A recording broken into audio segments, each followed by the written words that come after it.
हमारे साथ market outlook पर चर्चा करने के लिए ट्रस्ट म्यूचुअल फंड के सीईओ मिहिर वोरा जुड़े हैं। मिहिर जी, गुड मॉर्निंग और आज हमारे स्टूडियो में आए, आपके बहुत बहुत धन्यवाद आपका। क्या करें, मार्केट थोड़ा डर में है कि क्या करेंगे ट्रम्प साहब। आज थोड़ा सा जजमेंट डे है आज। आपका क्या व्यू होगा, क्या वर्स्ट प्राइस में है और क्या कल से ग्लोबल मार्केट, हमारी मार्केट क्या चलना शुरू कर सकते हैं? अच्छा चांस है, क्योंकि टिपिकली क्या होता है जब ऐसी सिचुएशन होती है तो बाजार पहले से ही पैनिक कर लेता है। हमने देखा है कि ग्लोबल मार्केट्स भी काफ़ी वॉलेटाइल रही है, इंक्लूडिंग द यूएस मार्केट्स काफ़ी करेक्ट करी है। तो मुझे लगता है कि एक दिन का ही सवाल है तो ज़्यादा देर की बात नहीं है। बट मेन पॉइंट ये है कि हमारा जो इंडियन इकोनॉमी है वो एक्सपोर्ट डिपेंडेंस सबसे कम है। तो सारी इमर्जिंग मार्केट्स देखें हम, कंपेयर टू एशिया में चाइना है, जापान है, कोरिया है, ताइवान, इंडोनेशिया, मलेशिया, कोई भी मार्केट देखें आप, तो इंडिया की एक्सपोर्ट डिपेंडेंस सबसे कम है। तो एक्चुअली वीकनेस है, बट इस माहौल में ये स्ट्रेंथ हो सकती है। लेकिन एक सेक्टर जहाँ पर बहुत डर बना हुआ है वो है आईटी। आप देखिए पिछले कुछ हफ्तों में, पिछले साल का सबसे स्ट्रांग सेक्टर था ये, इस साल सबसे वीक का। क्या डर लग रहा है यहाँ पर? क्या जो मंदी का डर है वो बहुत बड़ा डर है, और कितना प्राइस में है यहाँ पर? आपके पोर्टफोलियो में इस समय आईटी की क्या स्टैंस है? ओवरवेट हैं, आप अंडरवेट हैं? इस समय क्या करेंगे आप आईटी में? तो आईटी में हम काफ़ी टाइम से स्ट्रक्चरली मैं कहूँगा अंडरवेट है, खास करके लार्ज कैप आईटी में। जो भी हमारा एक्सपोजर है आईटी में वो मिड कैप कंपनीज में है। और उसके सबसे बड़ी रीज़न ये है, वजह यह है कि हमने जो कोविड के टाइम पे जो एक एक्स्ट्रा स्पेंडिंग देखी थी कॉर्पोरेट से ग्लोबली, यूएस, यूरोप, इंडिया में भी एक्स्ट्रा आईटी स्पेंड करने की ज़रूरत पड़ी थी। उसकी वजह से 2 साल हमें बहुत ज़्यादा अर्निंग्स ग्रोथ दिखी, ग्रोथ। बट वो एक वन टाइम था मेरे ख्याल से, और अब जो पिछले 1 साल से हम देखें तो नॉर्मलाइज हो रहा है।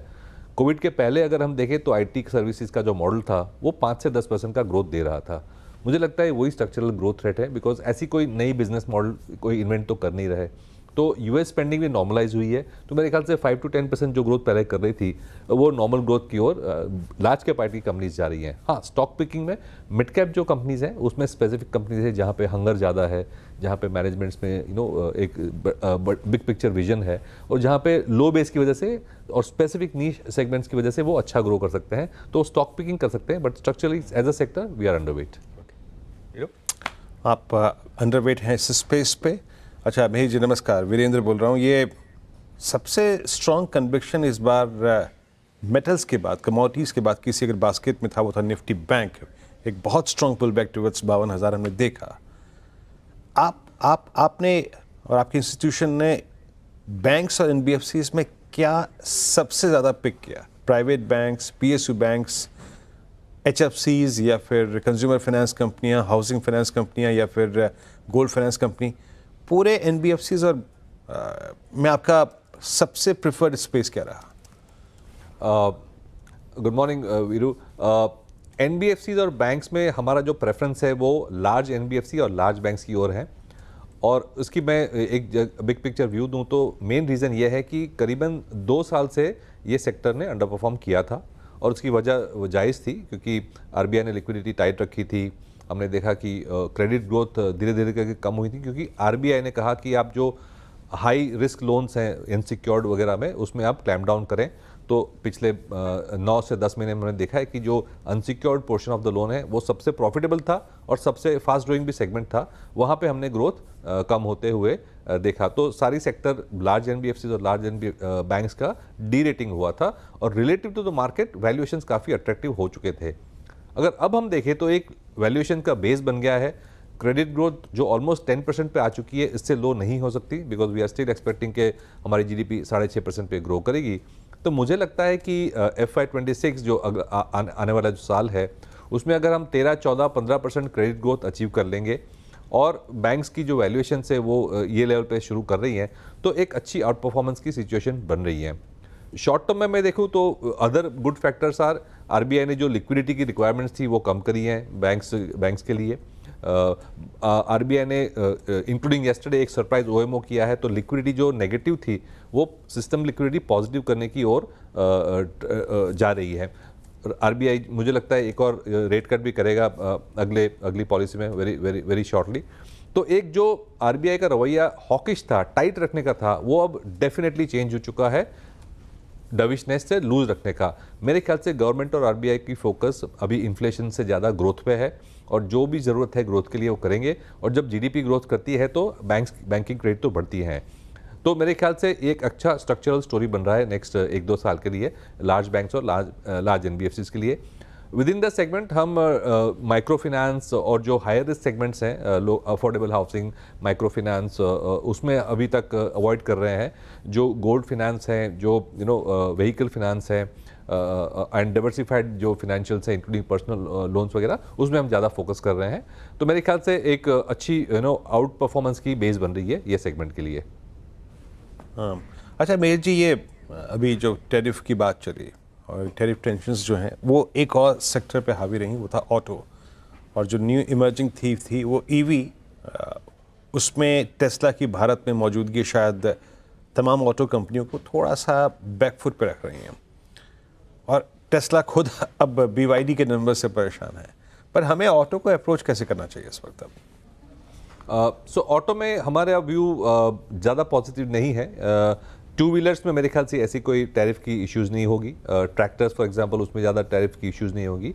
तो ये सब सेगमेंट्स जो है उसमें हम ज़्यादा फोकस कर रहे हैं, और सिलेक्टिवली अभी भी जो मिड कैप और स्मॉल कैप ऑटो एंसिलरीज हैं उनमें काफ़ी अच्छी कंपनीज हैं, वो स्पेशलाइज प्रोडक्ट्स, स्पेशलाइज सेगमेंट्स में काम कर रही हैं, कैपेसिटीज़ बढ़ा रही हैं, ग्लोबल मार्केट शेयर गेन कर रही हैं। उनको यूएस से इतना मतलब नहीं है। तो मेरे ख्याल से स्टॉक पिकिंग की अपॉर्चुनिटीज़ ऑटो एंसिलरीज में ज़्यादा है, और मैं कहूँगा कि जो मेन OEMs है उसमें हम ज़्यादा पॉजिटिव ट्रैक्टर्स हैं, टू व्हीलर्स है, लिटिल बिट प्रीमियम एंड वाले जो टू व्हीलर्स बनाते हैं वो सेगमेंट्स में हम ज़्यादा फोकस कर रहे हैं। ओके, चलिए बात हो गई ऑटोज़ पर। आपका इस समय सबसे ज़्यादा ओवरवेट सेक्टर्स कौन से हैं? कहाँ पर आप इस समय सबसे ज़्यादा पैसा मैनेज कर रहे हैं और पैसा डालने की सोच रहे हैं? सो एब्सोल्यूट वेट में तो ऑफ कोर्स सबसे ज़्यादा फाइनेंशियल्स ही हैं, जिसमें लार्ज बैंक्स और एनबीएफसीज आते हैं। उसमें माइल्ड ओवरवेट कहूँगा मैं। लेकिन सिग्निफिकेंट ओवरवेट में अगर बात करूँ तो इंडस्ट्रियल्स सेक्टर में है। खास करके विद इन इंडस्ट्रियल्स डिफेंस है, कैपिटल गुड्स है, मैं कहूँगा पावर सेक्टर लिंक जो स्टॉक्स हैं उसमें हमारी काफ़ी सिग्निफिकेंट ओवरवेट है।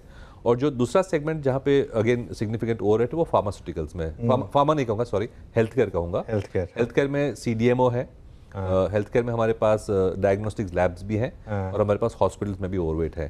तो ओवरऑल हेल्थ केयर में कहूँगा तो ओवरवेट है काफ़ी सिग्निफिकेंटली, एंड इंडस्ट्रीज में तो डेफिनेटली काफ़ी। बिल्कुल। तो डिफेंस और कैपिटल गुड्स, डिफेंस पिछले 1 महीने में काफ़ी चला, उससे पहले काफ़ी अंडर परफॉर्म किया था।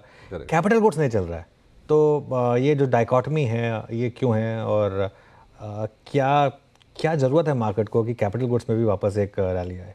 सो कैपिटल गुड्स में ऑफ कोर्स देयर आर सब सेगमेंट्स। तो हमारी जो ओवरवेट है वो काफ़ी पावर T&D लिंक्ड है। समझ गया। तो उसमें कैपिटल गुड्स वाली जो कंपनीज है, ट्रांसफॉर्मर्स जो बनाती है, ट्रांसमिशन जो करती है, वो लिंक जो सेगमेंट्स है उसमें अभी हम काफ़ी पॉजिटिव है। अभी भी रिन्यूएबल्स में है जो वो सेगमेंट में पिक एंड चूज़ कर रहे हैं।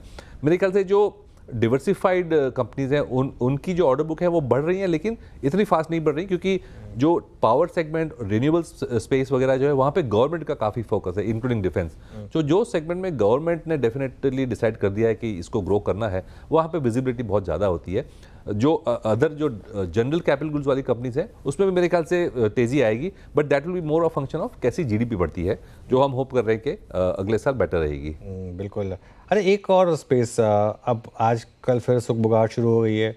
आज जैसे NSDL IPO की बात हो रही है, आगे जाकर होपफुली इस फाइनेंशियल ईयर में शायद NSE का भी ब्लॉकबस्टर IPO आ जाएगा। कैपिटल मार्केट से रिलेटेड जो प्लेयर्स हैं, एक्सचेंजेस, डिपॉजिटरीज, इन सब पर आपका क्या व्यू है? सो टैक्टिकली हमने थोड़ा एक्सपोजर घटाया था towards the valuation, because of valuations. But ये अगर मैं स्ट्रक्चरल कॉल हो तो we are already beginning to increase the exposure. तो हमारे पास काफ़ी ओवरवेट थी लास्ट ईयर, फिर हमने थोड़ी उसको कम करी थी, बट लेकिन now we are looking to build up. एक और रीज़न था हमने कम किया था, क्योंकि जैसे मैंने पहले कहा कि बैंक्स और NBFCs में मुझे ज़्यादा अच्छा लग रहा था tactically, because of RBI's stance change. तो विद इन फाइनेंशियल्स हमने थोड़ा लेंडर्स वर्सेस नॉन लेंडर्स पे लेंडर्स में शिफ्ट किया था। बट स्ट्रक्चरली में अगर 3 या 5 या 10 साल का व्यू लूँ तो डेफिनेटली ये जो कैपिटल मार्केट वाला सेगमेंट है वो लेंडर से ज़्यादा फास्ट ग्रो करेगा। ओके, चलिए। अच्छा, एक बास्केट और मैं, क्योंकि आपसे इस पूरी बातचीत में शायद मेटल्स पे नहीं जाना चाह रहा था, लेकिन अगर कमोडिटीज़ में रहूँ तो सीमेंट पे मुझे याद अच्छी तरीके से लास्ट रिपोर्टेड क्वार्टरली नंबर्स में leader in the pack UltraTech cement ने अच्छे नंबर्स पोस्ट किए थे, वो अभी भी कमांडिंग पोजीशन में है। सीमेंट में कुछ आप लोगों की बाइंग मिहिर जी? हमारे पास बहुत लिमिटेड एक्सपोजर है, मोस्टली 1 या 2 मिड कैप सीमेंट स्टॉक्स हैं। लार्ज कैप सीमेंट स्टॉक्स में हमारे पास को इतनी एक्सपोजर नहीं है।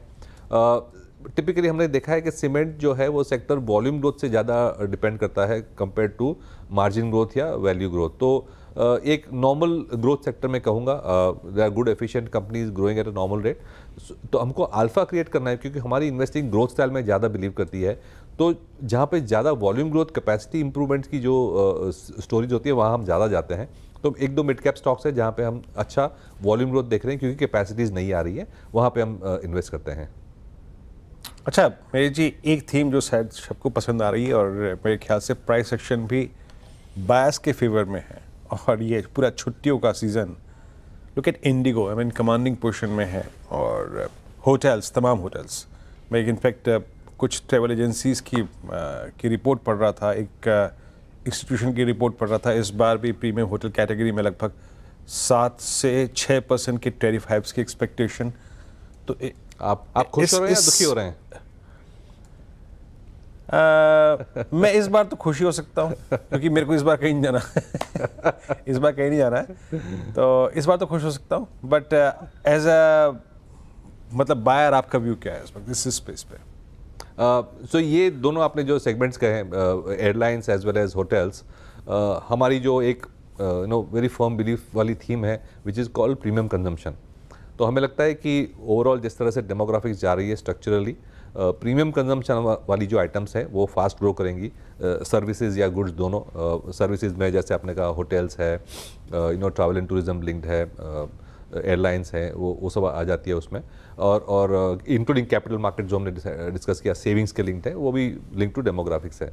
तो ये स्ट्रक्चरली एक लॉन्ग टर्म स्टोरी है दोनों सेगमेंट्स में मेरे ख्याल से। और दोनों सेगमेंट्स में मैं कहूँगा कंपटीशन इतनी फियर्स नहीं है, क्योंकि एंट्री बैरियर्स में कहूँगा अब काफ़ी हो चुके हैं। लोगों ने देखा है कि एक सर्टन इकोनॉमीज ऑफ स्केल चाहिए होता है ये सब सेगमेंट में। तो मेरे ख्याल से जो एस्टेब्लिश्ड प्लेयर्स हैं उनको डेफिनेटली काफ़ी फ़ायदा होता है इन द लॉन्ग टर्म। अच्छा, एक आखिरी सवाल, आपने पहले कहा फार्मा, फिर आपने उसको चेंज करके बोला नहीं, सॉरी फार्मा नहीं, हेल्थ केयर और स्पेसिफिकली सीडीएमओ। करेक्ट। जो ट्रेडिशनल जेनेरिक फार्मा कंपनीज हैं उन पर बैट नहीं लगाना है अभी? उन पर स्पेसिफिक ले सकते हैं जहाँ पे again there are certain companies जहाँ पे वॉल्यूम ग्रोथ अच्छी दिख रही है।